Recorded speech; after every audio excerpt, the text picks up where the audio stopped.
All right, guys, what's going on? Welcome in. So in this one, I really wanted to ask the question, has Joe Douglas, by the way, I'm actually in Las Vegas right now, just hanging out in a hotel room. But anyway, has Joe Douglas done enough to fix the Jets offensive line this offseason? Okay, because look, as Jets fans here, this has been an ongoing issue, extending well past the Adam Gase era. This wasn't just a problem the last 2 years. Yeah, a lot of things went wrong, with Adam Gase at the helm, but this goes well beyond that. Okay, this has been an ongoing issue, and I've always kind of felt like, it's been like a sinking ship, and instead of fixing the holes on the ship, we're just putting Band-Aids over them. We're never truly investing in fixing this area of the offense.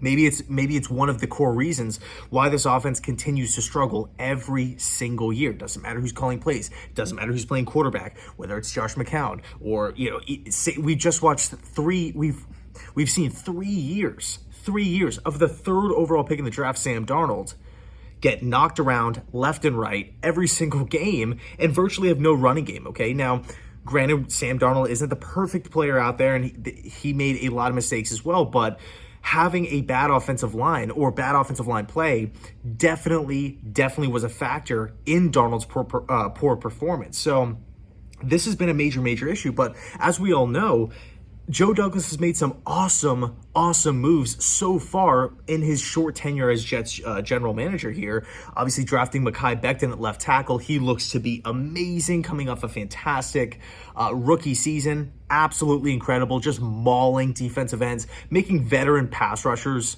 look like rookies, look like college players. It's unbelievable, right? It's truly unreal. Mekhi Becton's ceiling is through the... It's really just fun to kind of think about how good of a player Mekhi Becton is. He does truly have the potential to be the best left tackle in the league. He wasn't even a top 10 pick.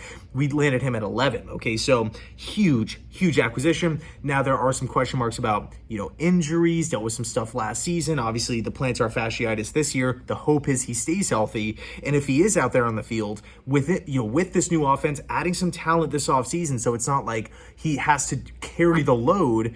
I do expect Becton to take that second take that step in his second year. So Mekhi Becton's manning the left tackle position. Awesome. A+, don't have to worry about it. Left guard, major problem last year. Major issue.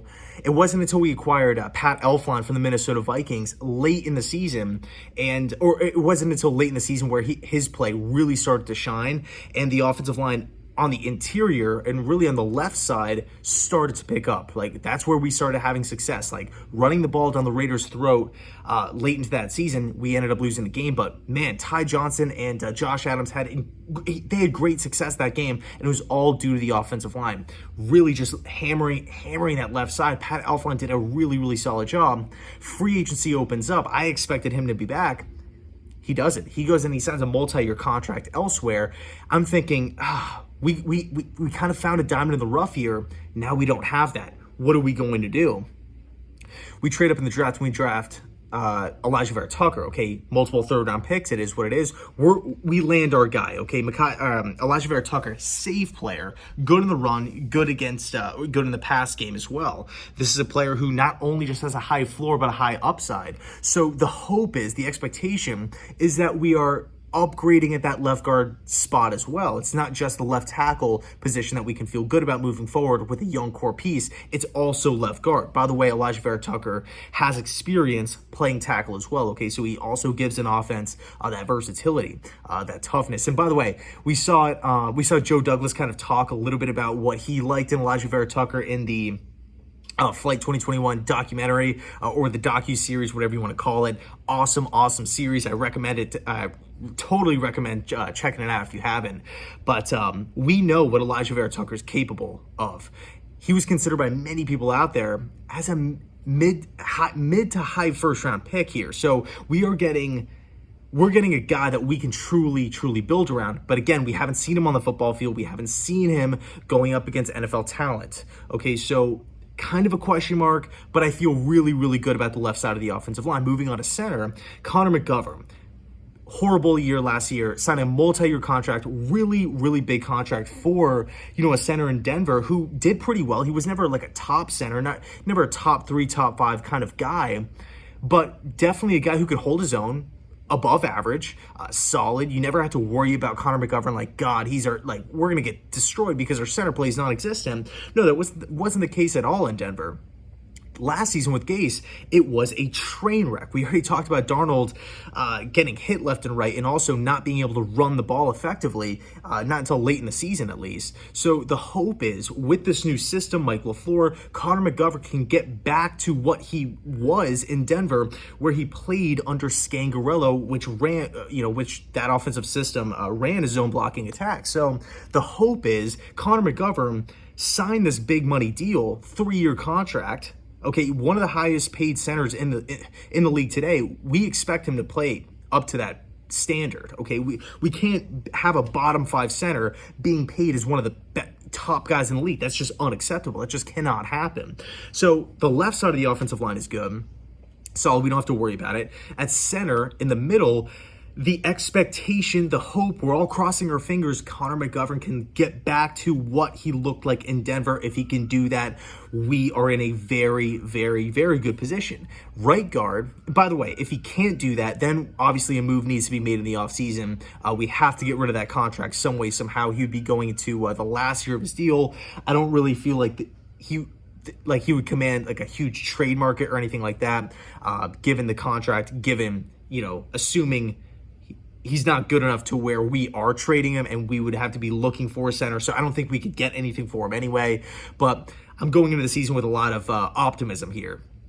But anyway, right guard, this is where the problem lies. The good news, though, for the Jets, we have a lot of options. Okay, we brought Dan Feeney in, even though I feel like he's more of a left guard.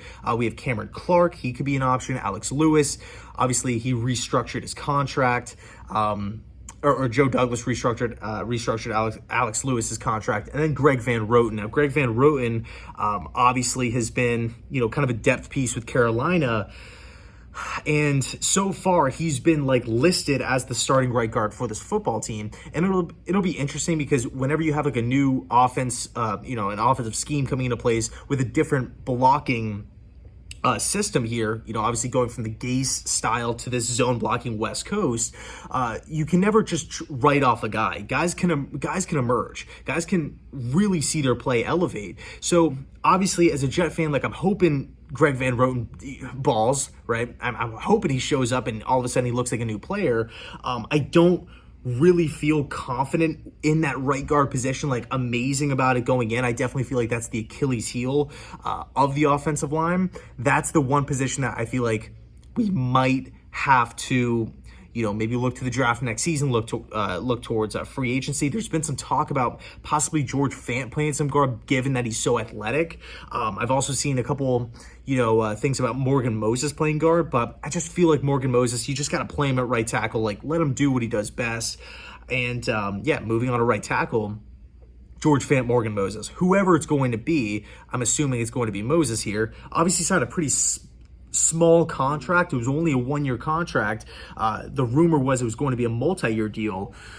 So I'm assuming Morgan Moses will be the starting right tackle for this football team. George Fant will be either moved to right guard, or be bumped down to that swing tackle role. I feel like that is probably more likely at this point. That's what I would bet on. I like George Fant, though. I mean, I know he's not a top 3, top 5, top 10 tackle, but I feel like he's a solid piece. I really, really was impressed with what he did last season. Coming over from Seattle in a backup role to all of a sudden being the starting right tackle of this team. And by the way, when he was initially signed, there was a lot of talk that he was going to be the starting left tackle for this football team as well. So he has experience playing on both sides, which I feel like that's another reason why he might get slotted back down to kind of that swing tackle role. We talked about Mekhi Becton's injuries earlier. So all in all, the right tackle position, whether it's George Fant, whether it's Morgan Moses, again, leaning Moses here, I feel like this offensive line, it might not be the best top 3, top 5, even top 10, but I think it has the potential to be an above average top 10 to top 15 line.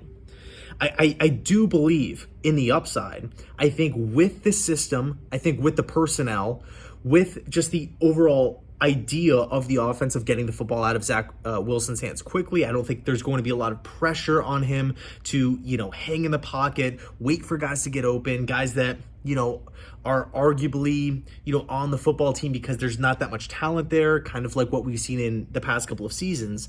I think, we have, number one, we have some really, really good talent at wide receiver. Corey Davis. I mean, we know everybody. Elijah Moore, Keelan Cole, Denzel Mims, Jamison Crowder. These guys can all play. These guys can all get open by themselves. I don't feel like it's going to be this, Zach Wilson's going to have to play this hero ball, hanging on the ball for 7 seconds, some insane number, extending plays, running around like Russell Wilson, waiting for guys to get open.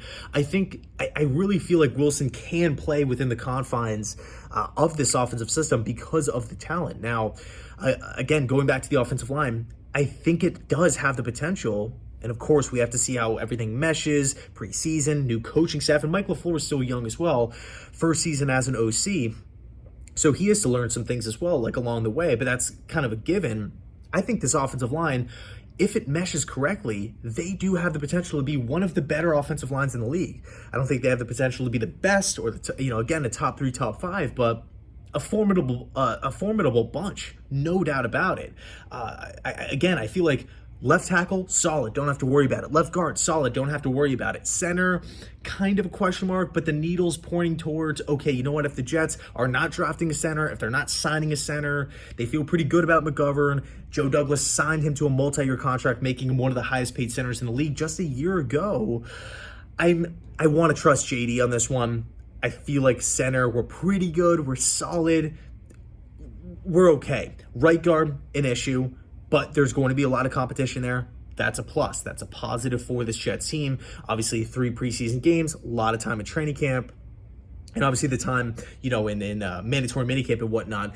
We have a lot of guys at this position, a lot of guys that can be battling here. So if maybe one guy isn't playing up to par, we have another guy that can step in. Whether it's a Cam Clark, former 4th-round pick, you're not taking guys in the 4th round just to release a year later or to be a 3rd stringer on the football team. Like you're taking guys in the 4th round that you legitimately believe in. Okay? And again, Greg Van Roten was brought in, Alex Lewis was brought in. There's a lot of players at this position, and the right tackle, obviously, I feel really, really good about it. No worries there. So 3 out of the 5 positions, I feel amazing about. I feel really, really good. One of the 2 remaining positions, I'm at ease. A little worried, but it's not the end of the world. Like I'm not like losing sleep over it at night. Right guard, on the other hand, I kind of am, but at the end of the day, that's 3 to 4 pieces on this offensive line that are in the clear, that are in the green, that aren't in the danger zone. One of those positions is, and who knows, maybe Clark bursts onto the scene. Maybe Van Roten does do well. Who knows what'll happen. But at the end of the day, I feel like Joe Douglas has done enough this offseason to make this offensive line formidable, but also taking it into consideration here that you can't just create a top 3 offensive line in one offseason. Now, granted, we had a bunch of high picks. We had a bunch of draft picks to begin with, and we also had a lot of cap space and whatnot. But we had a lot of issues. We had a lot of holes that we had to fill. Wide receiver and, obviously switching to the 4-3 defense. So we had to prioritize the edge position as well. Get a lot of versatility in the draft, late in the draft, the quarterback position, obviously, running back. And even the other positions on the offensive line, this wasn't just a one position problem last year. This was a major problem. I would say 3, 4 holes on the offensive line last year outside of Fant and Becton, and obviously Elflein late in the year. But at the end of the day, I feel like Joe Douglas did enough. I think he did as much as he possibly could to improve this offensive line, and I feel really, really good about it. I can't remember the last time that I felt this good about a Jets offensive line, right? With a rookie quarterback, of course. I mean, we can go back to the Sanchez days with, DeBrincat and, Faneca and Mangold and all these different guys where I felt like the offensive line was really, at its peak. But I mean, that's 10, how many years ago was that? 10, 9? I mean, that's a long time. Geno Smith's offensive line wasn't as bad as it's been in recent years, but it wasn't the best, obviously. But bottom line is, this point is, I feel really good, and I do believe Joe Douglas did his best, and I feel like he checked a lot of boxes on this offensive line. So anyway, thanks so much for watching. I know, I'm obviously not in the normal setup here, so I appreciate you guys, sticking around and watching this to the end. Longer video too. I kind of meant for this one to be a shorter one, but I appreciate every single person taking the time to watch this. Let me know your thoughts down below in the comment section. Thanks so much for watching, and as always, go Jets.